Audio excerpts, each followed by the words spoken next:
we start, we must keep in mind that it was still the foreign government that was at the helm of affairs, and the terms of reference of these ad hoc tariff boards were very limited in their character.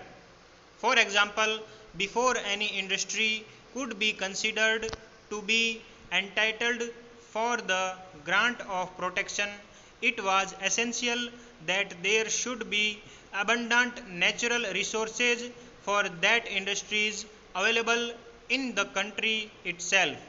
There should be a local market for its produce. There should be a real potentialities for its development and its development at a rapid pace. Even then, the protection was afforded only for limited periods, and that too only in cases where a certain industry could stand foreign competition. These were the limitations, but even in this limited sphere, we have several illustrations which show that the government of that day never accepted the recommendations of these tariff boards when they clashed with the interests of foreign capital, particularly British capitalists in this country. In 1928, the government refused to grant any protection to the locomotive manufacturing industry on the lame excuse that there was no market for it in India. We know how crores and crores of rupees had to be spent for buying locomotives outside the country, and even today we are importing these locomotives from abroad.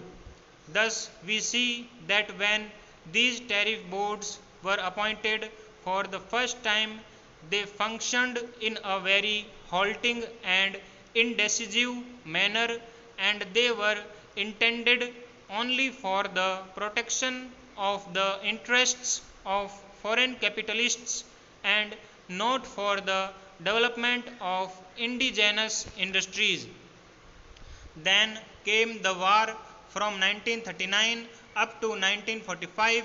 The policy of the government was to maintain the protection already afforded by giving fresh lease of life to the Protective Duty Acts.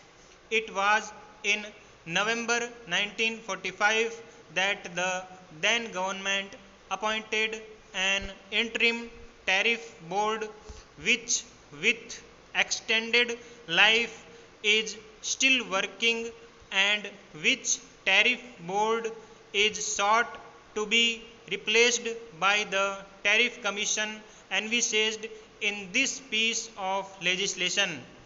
This bill incorporates very important provisions which fall into three categories. Firstly, Chapter 2 deals with the establishment of the Commission, its personnel and constitution, the qualifications of the members and the chairman, and also the terms of office and tenure of service of the members and the chairman. Stop.